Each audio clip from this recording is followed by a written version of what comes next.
Hey there, I'm Carrie, social worker and founder of PlayMotion Kids. Welcome to Wait, Am I Saving the World? This podcast is for people shaping childhood at home, in classrooms, and beyond. Around here, we're having real conversations about what it takes to raise the next generation of change makers. We talk child welfare, child development, parenting, education, and everything it takes to show up for kids without losing yourself or your sanity in the process. I'm so glad you're here. Hello, everybody, and welcome to another episode of Wait, Am I Saving the World? Today, we are joined by Leslie Kuny. She is a dance educator, choreographer, and the owner of Absolute Motion Performance and Dance.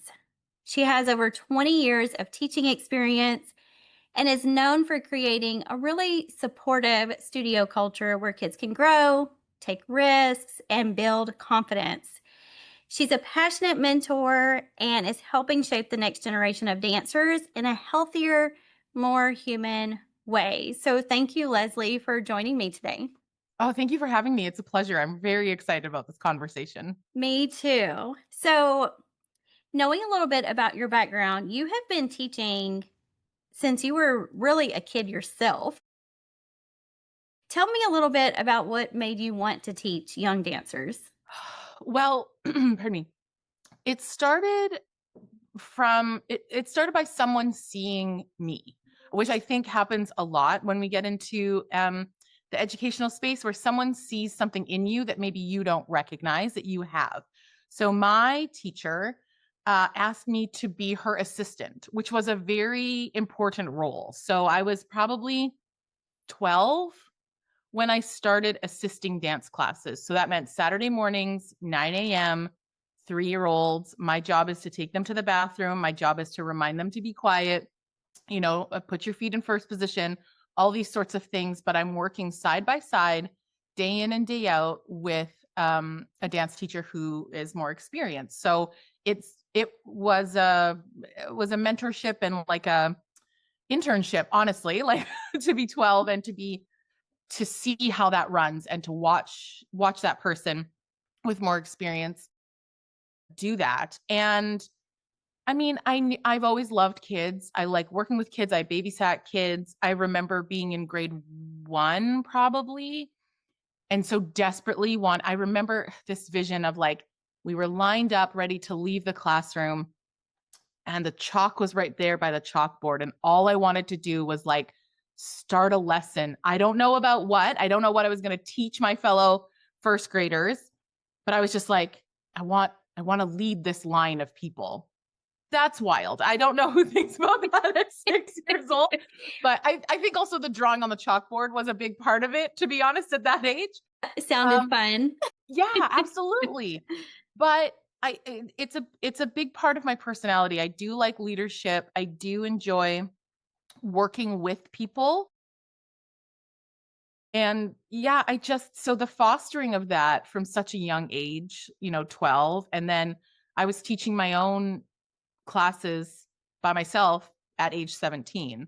I took on like my first classes without another teacher there. And I thought I knew what I was doing.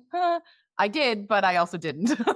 And then you just keep learning. So yeah, it does feel like a piece of now that I'm able to look back on my life a little bit more, it is a part of my personality. And I'm so grateful that my mentor saw it and encouraged it, because I wouldn't be where I am without that.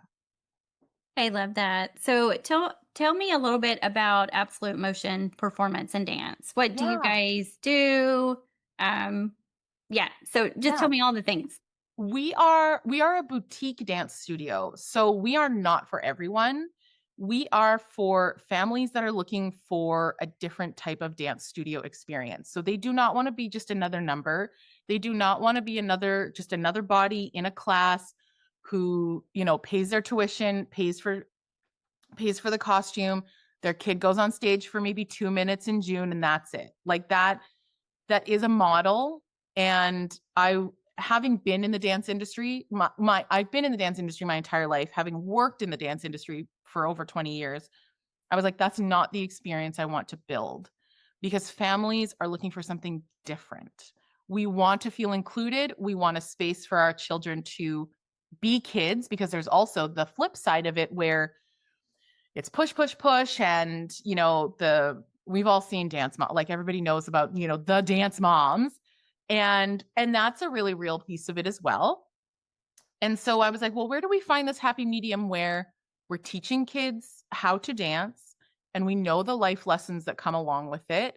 And how do we marry those two in a way that's really like student focused while still creating great dancers? Don't get it twisted. It's my kids are good. My kids are good. But it was, how can we approach this with a different lens that I think is healthier, will keep kids in the studio longer so that they don't turn 12 or 13 and quit because for whatever reason, the demands are too high, or they fall out of love with it because of the studio culture that, there's a multitude of reasons that I didn't want to see kids leaving dance as early as some of them do. So yeah, so Absolute Motion came out of a little bit of rubble of my love of my life, but I think sometimes the best things do. So yeah, just a boutique dance studio where our focus is ensuring we're creating great humans and good dancers. Oh my goodness. Okay, that's amazing. So tell me a little bit about how you do that. What makes it different? Yeah, I think, I mean, honestly, anyone who owns a business knows that everything stems from the top down. So it's all based around my philosophy as a dance teacher, as a dance educator, in that I shouldn't say old, the outdated ways of teaching no longer work, nor do they connect with students. So yelling at a kid multiple times about the same thing, whether it's pointing your toes or picking up your clothes, isn't really the most effective thing. And these are things that I've learned, again, from being in the studio. Telling a kid, point your toes, point your toes, point your toes. There's a disconnect, right? Like if you're saying a thing and it's not happening, instead of putting the blame on the student or the blame on the child, turning inwards and self-reflecting, how can I change what I'm doing? It's clearly what I'm saying or doing isn't connecting with this student, and I want it to. So being open to what is it that I'm not doing,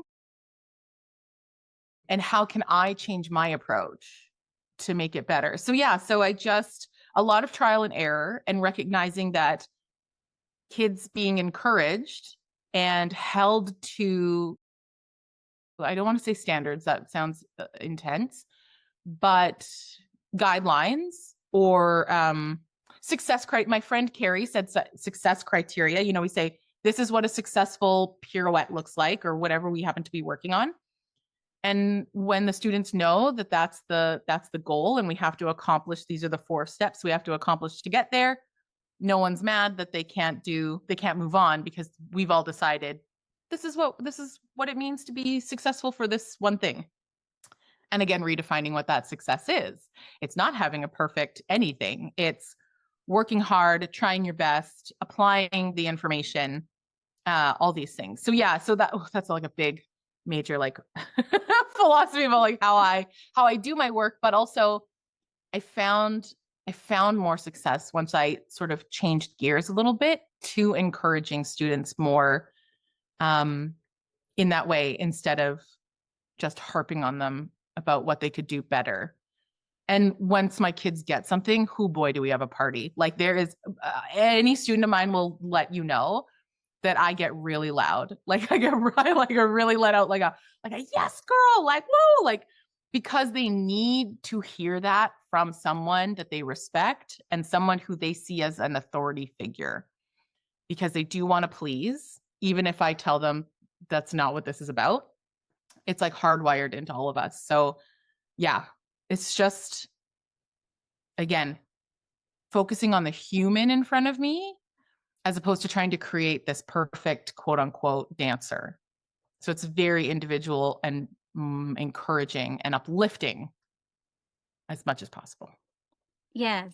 And I love the celebration part that because It's it's so huge. much Yeah. fun. Yes. Yes. 100%. So it sounds like you really focus on the connection and engaging them in a way that makes sense without harsh discipline, but still Yeah, working towards the same goal that you would for anyways, sure. right? You're producing great dancers, but Yeah. without the negativity. I'm not sure Yeah. what word I'm looking for, but No, but you're 100% right. It's the difference between fear motivated desire and like being self-motivated, right? So I and so many dancers, and you'll talk to people who like did dance as a kid, and they will tell you things that are horror stories to them because they were so scared of their teacher, or they were afraid their teacher would yell at them or whatever. And I was like, ooh, like, and then that stays with us as adults. As much as I say it a lot because people are like, oh, kids are resilient. I'm like, yeah, but like, how many negative things can you remember from your childhood that like a big person made you feel? It stays with you. So recognizing that impact on these little humans is massive.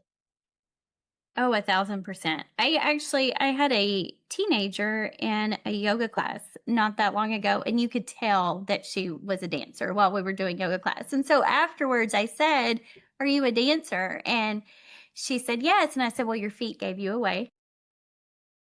It's drilled into us. If Yes, they are off the floor, they are pointed. yes, so pointy. And it kind of broke my heart because she said, "Well, that was the only nice thing they ever said to me in dance." It was always about her feet, right? She had great feet, and she started talking about, but, this and this and this would Right. be wrong. So even Um, that one thing that is like so critical that so many people would die for, like, I don't have great feet. It was you have great feet, but but yes. mm-mm, no, So in the outdated way, we won't call it old. In the no. outdated way, what kind of messages do dancers usually pick up in the outdated way of teaching about their bodies, good or bad? I don't, I was going to be sassy and say, I don't think there's anything good you learn about your body in the outdated way of teaching. Whoops. It's Well, fine. I'm spicy. sorry, Deal with not it. sorry. Yeah. Well, and that's the thing too, is like, yes, those outdated methods will connect with some students. I mean, obviously, we have a history of prima ballerinas, going back years and years that, were trained in that way. That being said, I think that outdated method of teaching and the strict ideals of what dance is supposed to look like and what type of people are supposed to do it. It's the same as like fashion. I really sort of parallel the two of like when you're walking a runway, you're essentially a hanger for the clothes. You're not a person. And then the same way that dance was trained for a long, long time, you have to be so tall or not tall actually for the women, because if you're too tall, you can't partner with a male. And then you get on your point shoes, and that gives you an extra inch and a half, 2 inches. And all of a sudden, if you're 5'7", you might be towering over your partner. I think the tools that we also use, so not only the teachers, but the mirrors, as well as the prescribed dress code, which is tights and a leotard. Like nobody's walking around in that day to day. Like that's not like a chosen thing. It is very vulnerable. So I think to recognize the vulnerability that is like the baseline of taking a dance class. It's you can't hide your body. There's a giant reflective surface telling you what you look like. And then there's a person of authority who you hopefully respect, hopefully not fear, but maybe do in the outdated, sort of previous methods. That's like a cauldron of disaster for students, particularly female students, and particularly preteens and teens who are going through hormonal shifts and puberty changes. Like what a stew of like feelings and emotions and hormones that can really lead to a lot of negativity. And so because of these standards, we see people who, and again, I don't want to paint everyone with a broad brush, but dance does tend to attract folks who like order, like discipline. Maybe we're type A, maybe we're firstborns, certain personality types, because what dance demands attracts, I will say us, because I will put myself in that category. And then it can be exacerbated. So controlling food, for yourself, which can lead, to disordered eating. Body dysmorphia is massive both ways, I think, like in terms of, not feeling thin enough or, feeling too thin. There's so much. It never feels like you're enough, and it never feels like you're doing the right thing sometimes. And then to have an authority figure who's there reminding you of that every time you get into class, instead of encouraging you to fuel your body and move it in ways that feel good, can be really detrimental. So I think there's a lot, and I mean, like it's not a secret. There's so much body image and disordered eating that I think we've come a long way in terms of the dance world in shifting that so that it doesn't happen, but recognizing that it's a piece of the history and it's a piece of the puzzle, and to be aware of it is huge. Yeah, for sure. So, how do you guys at your dance studio talk to kids about their bodies or taking care of themselves in a healthy way? Yeah. So I think because talking about the body is inevitable. Like that's the instrument that we're working with. So to pretend like we don't have one or pretend like it doesn't exist, I think is equally detrimental. My stance is to come at it from more of an anatomical approach, and I'm able to do that because I have a bachelor's degree in dance. So I have that anatomical knowledge. So when a student maybe says something about the size of their legs or the size of their body, my first reaction is usually to tell them how strong they are. I'm like, "Oh, they'll maybe say something about their tummy or their stomach, and I'll say, "Oh, your torso that's so strong and helps hold you up." Yeah, it is strong. Strong is my go-to, always, always strong. And then also talking about the muscles. So taking it away from the individual and not making it so personal is the best, I think is a great way to make it less.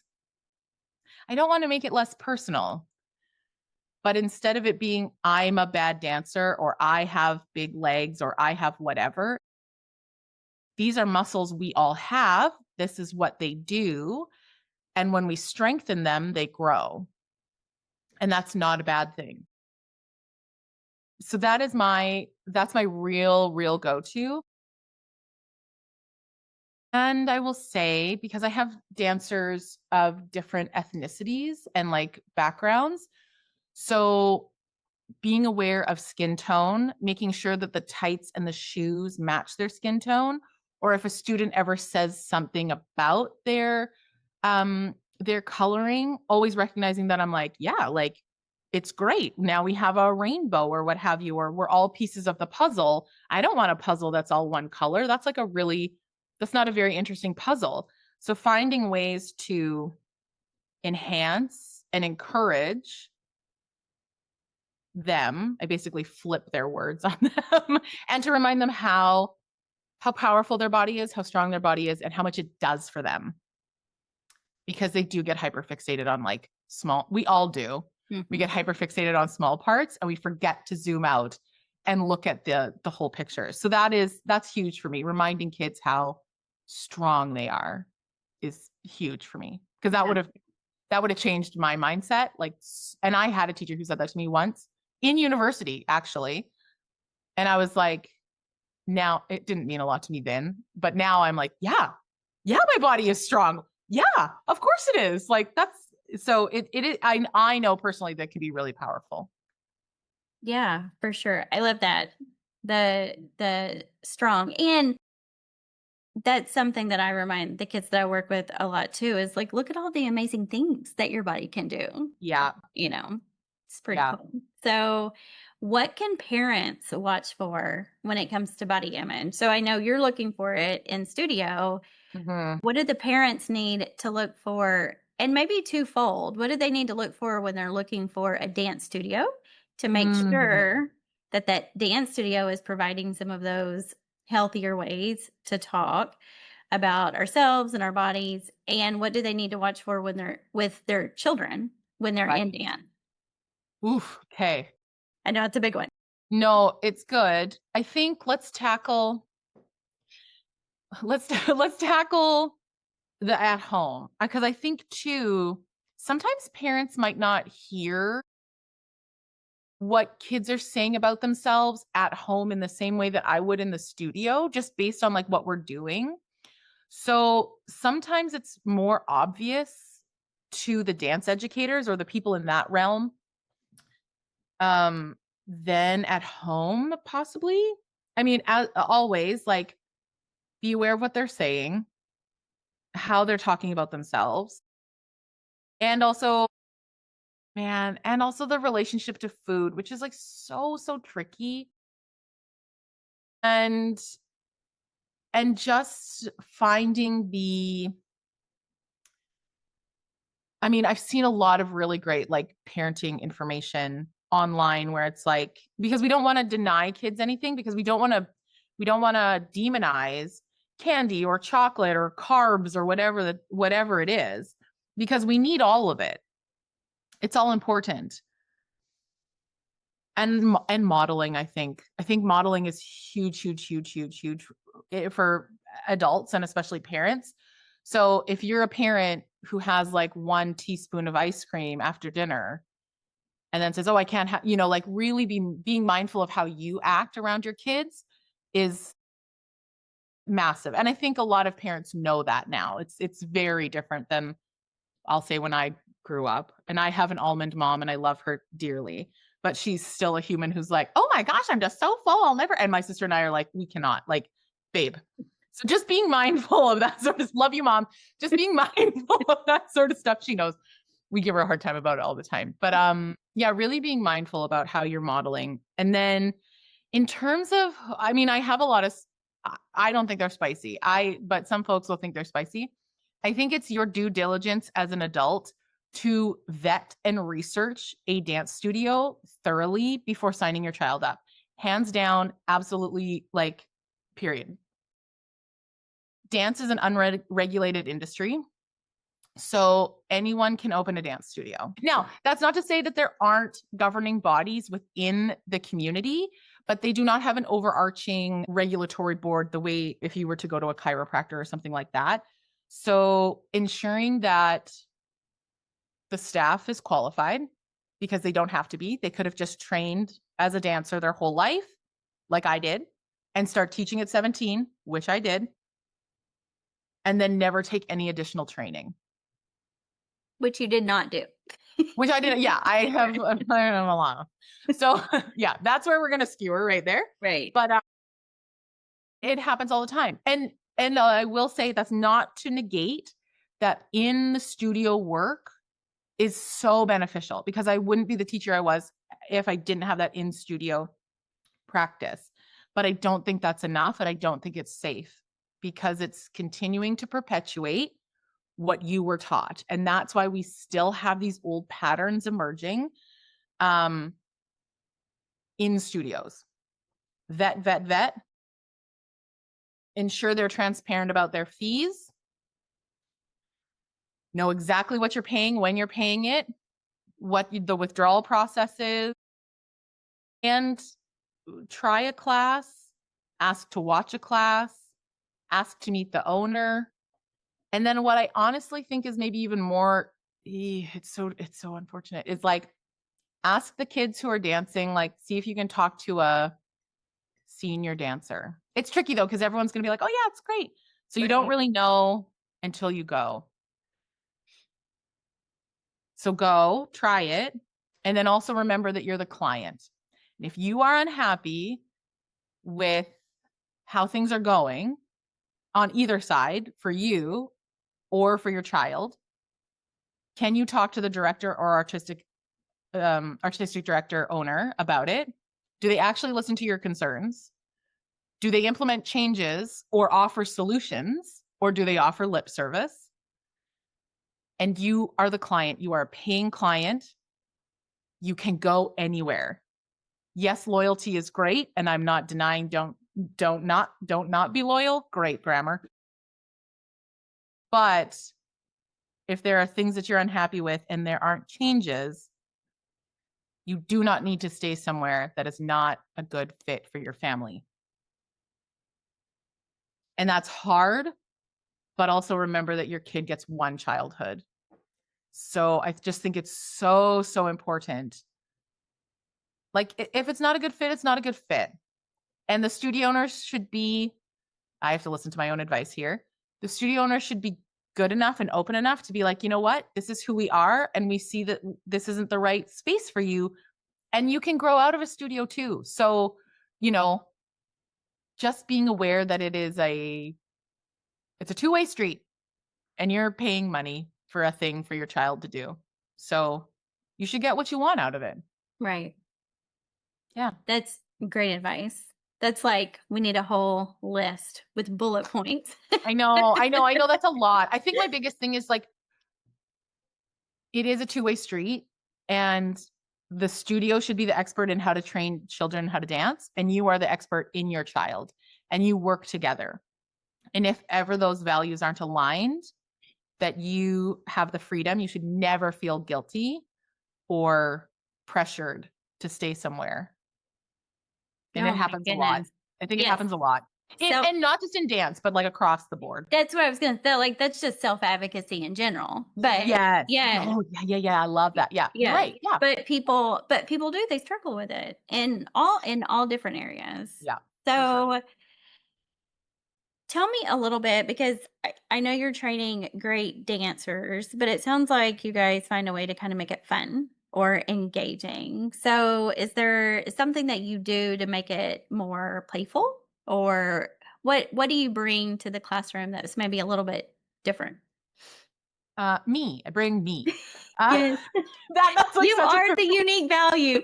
I am the unique. I know that sounds really cheesy, but or I shouldn't say but. And I've learned that is my value. I've always been, regardless of where I've worked, because I have worked as a contractor. That's how a lot of dance teachers work. I have always been the fun dance teacher, the silly dance teacher, the funny dance teacher. Yet my dances are also very strong. And it's shocking to me that sometimes colleagues will underwrite me because my class is loud, we're goofy, we're laughing, we're having fun. And yet I get results. So I will say that a big part of it is my personality. I am very fun. Dance is joy, dance is fun. It is wild to me that folks take that out of the equation. Because you're not going to get the best outcomes, the best learning outcomes, by just like being a dictator and like super enforceful. So the kids always want to play games, and I remind them, I'm like, we're not at gym, we're not at recess, but we can play this dance game. And even my dance games are like not really games. They're always structured learning opportunities that are fun and aren't just technique based. So we play something called high low in a lot of my classes. I actually learned it from a colleague, and it's an improvisation game where the students can do whatever movement they want. It just has to be on a certain level. So we start low, where the kids have to stay on the floor. And I said, you can do anything you want. You can roll, you can somersault, you can log roll, you can slide, whatever. That's the only rule. Ish. I tell them I don't want them to repeat because I don't want them to just log roll the whole way across. And that's about it. Yeah. And they have to get from one side of the room to the other. Children nowadays don't have tons of free, unstructured movement opportunities. And I see it. I see the kids struggle with this game because they want to do it right, which I'm like, there is no right. Like we just And made this up. There's no right. 100%. Yes. And they And also sometimes they struggle because they don't know what to do, because they've never been challenged to move in that way before, which I'm like, oh, we will never stop playing this game now. Like it's totally necessary. So we'll do low, then we do medium where like the ceiling is squished. So they have to like really live in like a squat sort of position and still dance. And then third is high, where I'm like, you're a firework, you're exploding. Every movement is a jump. Every movement we're trying to touch the ceiling. So kinesthetic learners and just understanding body awareness, spatial awareness, because they often go across with other people. So there's a lot happening there and it's very fun. I get requests to play it all the time. And sometimes I'm like, we don't have time today. I can't play that game. And then they're very sad. Right. That's one that I really like. And we also play a negative space game. This is actually a concept I learned at university, and I am teaching it to like 8-year-olds because I think it's super um honestly it helps me do my job better. Where the kids have to make a shape with a lot of negative space, so holes around their body. They can't be just standing with their legs together and their arms at the side. They have to make a shape like a puzzle piece. Mhm. And then their partner has to make a shape around their partner. So they have to fill in the holes. Wow. So they're looking at a body, they're seeing the holes, and then they have to take their body and be a puzzle piece to their partner. And then the first partner steps away, they look at the new shape, and then they have to fill it in. So I really like smart dancers, which is clearly what I'm creating with this game. And making, and again, it's body awareness, it's creativity, it's working with a partner.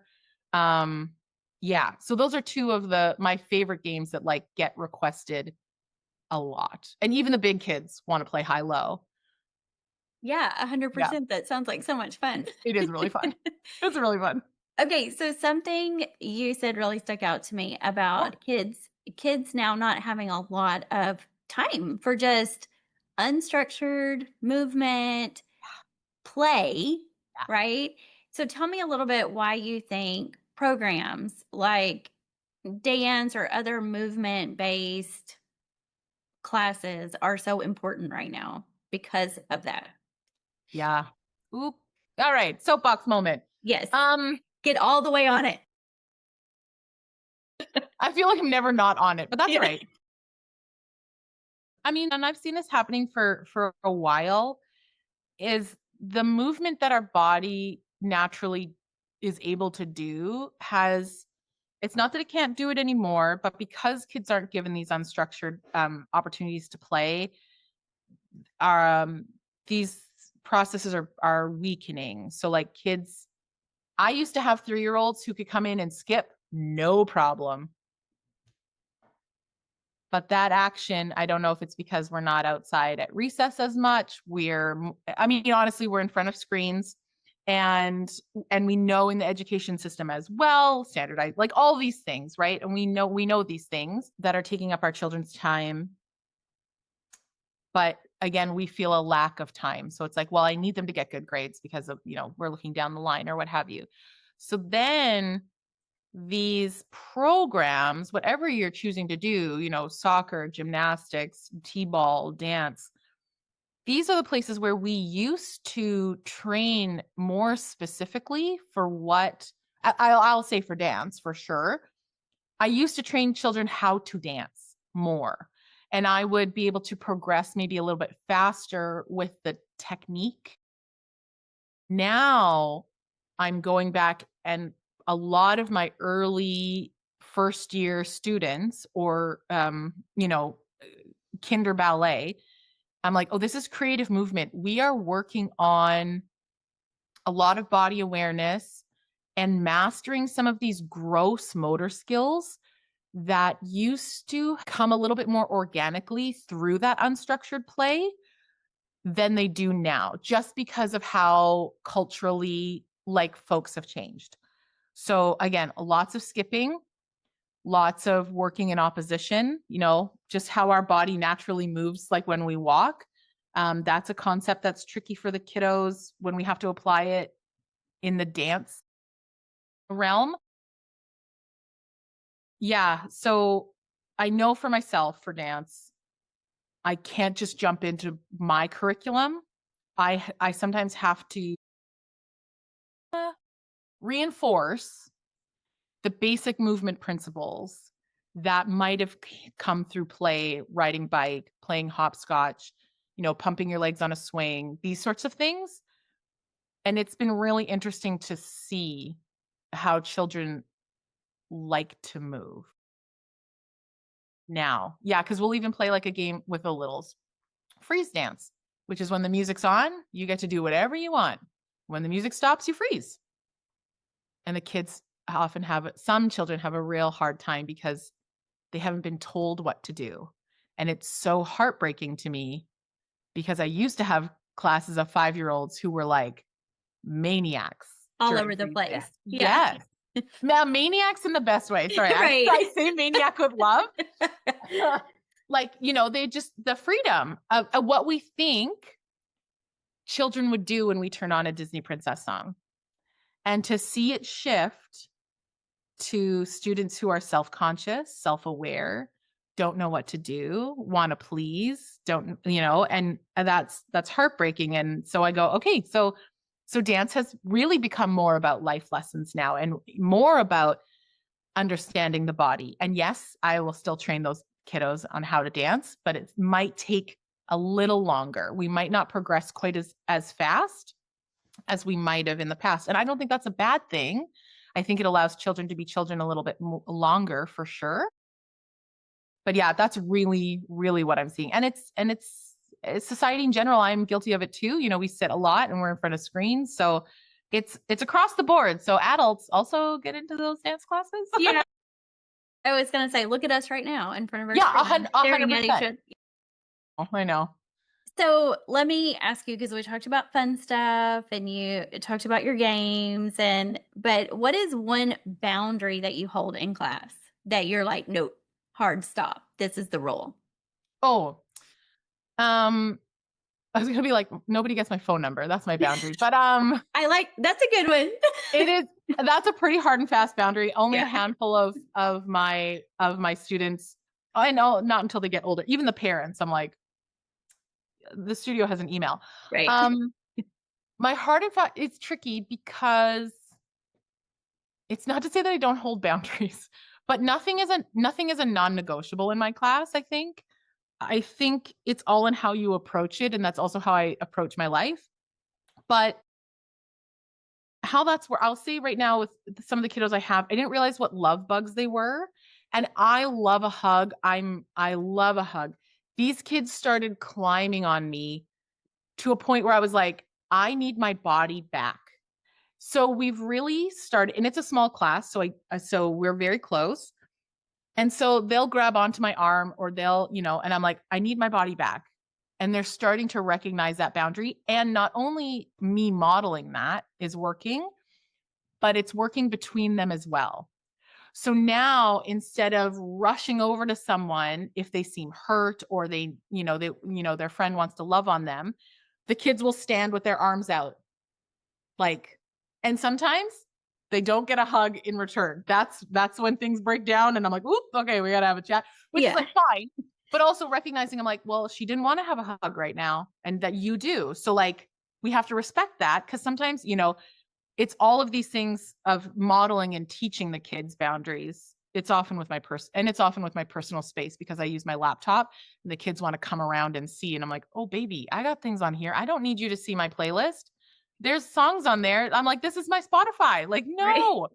So, and just reminding the students of that. And I think making sure at the beginning of the year, you outline those guidelines. I think that's really important to set. Here's the guidelines and expectations of the classroom. Yeah. I have a no screaming boundary. I'm like, there's no screaming unless you're dying or like your arm got cut off. Like, no, there's no screaming. There's no yelling. There's no screaming. There's no running around. Right. What's your best tip for getting inside voices? Oh, it's just not allowed. As soon as someone screams, I go, no, thank you. No, thank you is huge in my class. I'm like, no, thank you. And they go, oh. Or I'll be like, are we outside right now? I also remind them because they know. I'll be like, is that behavior? Do we do that at ballet class? Is that behavior permitted? Because again, it's not the child that's wrong. They're being a child. They're being a kid. I'm like, I want to remind you that in this space, we need to be mindful that this is how we act. And that, different places require different levels of us. And then that's okay. Yeah. And for everybody's learning benefit as well. A lot of no thank yous. Great. I love And that. just a full stop of like whatever. Oh, the fun will stop now. Like that is, I will say, like, because when the kids get too rambunctious or, and they start screaming, I'm like, music's off. They'll look at me and I'll go, how do we fix it? They're like, don't scream. I'm like, yeah. And the music goes back on. But that's the thing, is the consequence, like making sure that you hold up to, like, if we're not following the guidelines, we just stop. Right.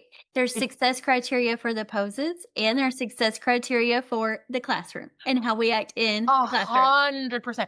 And that just because you scream once and I turn the music off and we take a pause, it doesn't mean that we're done for the day. You get another chance. The music comes on again. You get another chance. So again, teaching students that, like, mistakes aren't failure. We just have to take a moment to recognize, whoop, and then we can get back into it. Right. It's all fixable. Yeah. 100%. It's all fixable. Yeah.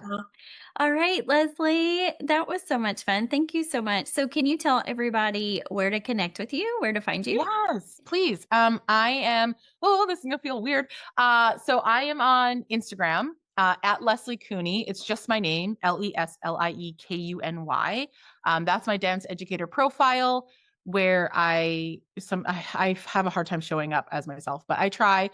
And if you scroll back a little bit further, I have some good tips and tricks. I'll try to get back into that. But I also just launched my own podcast called Dancing Through It, which, while I will say is a podcast through a dance lens, because I'm talking to dance educators and parents and, people in business, I think there's a lot of value, even if maybe you're not in the dance space.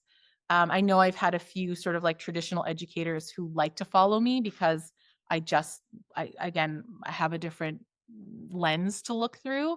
So if you like, or even if you're just kind of interested about dance, because we do talk about some nitty gritty, like what it's like to work on a TV set or like a musical and that sort of stuff. Yeah, it's pretty fun. We're on YouTube, again, at Leslie Kuny Dance. But if you go over to my Instagram, you'll find it. And it's been really fun. I'm learning a lot. A lot. A lot. A lot. All right. Thank you so much, Leslie. We'll talk soon. Thank you. Thank you so much for hanging out with me today. If you enjoyed this episode, follow the show and share it with someone who cares about showing up well for kids. And if you feel called to create real impact in your own community through movement, mindfulness, and whole child learning, you can find out more about becoming a certified PlayMotion Kids instructor at playmotionkids.com. Until next time, stay curious, stay kind, don't forget to make a little time to play, and now get out there and go save the world.